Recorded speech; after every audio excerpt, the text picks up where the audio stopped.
मित्रांनो, आज आपण या व्हिडिओमध्ये स्वामींबद्दल स्वामींचा अध्याय पहिला या अध्यायामध्ये काय आहे ते पाहणार आहे.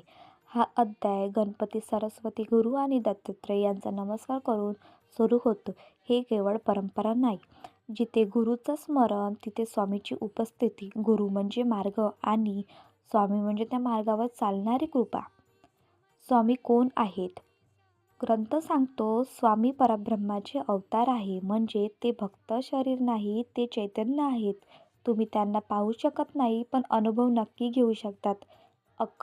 स्वामींनी अक्कलकोट काच निवडलं? अक्कलकोट म्हणजे परीक्षा, जिथे अहंकार मोडतो, धन्य तपासला जातो आणि श्रद्धा खरी ठरते. तो सहनशील, तो स्वामींना ओळखतो. चमत्कारांचा रहस्य. लोक चमत्कार पाहायला येतात, पण स्वामी सांगतात, मी चमत्कार दाखवणारा नाही, भक्त घडायला आलोय.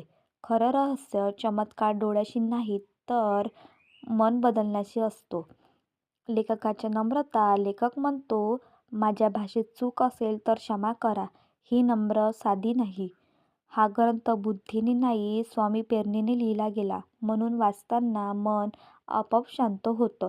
स्वामी आणि भक्त. स्वामी कधी कठोर वाटतात, कधी शांत, पण ते कधीही दूर जात नाही. भक्त संकटात असतो तेव्हा स्वामी कधीच पोचलेले असतात. आजच्या काळात आजही स्वामी जिवंत आहे का? तर उत्तर आहे हो. तुम्ही एकदा निर्णय घेतला, थांबतात, अचानक योग्य माणूस भेटलं, मनात उत्तर मिळालं, तोच स्वामी समर्थ. अध्याय पहिल्याची खरी शिकवण.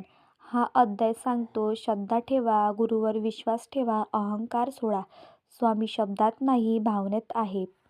स्वामी शोधू नकास, स्वतःला बदलायला सुरुवात करा. कारण जिथे श्रद्धा आहे तिथे स्वामी आधीच पोचलेले असतात.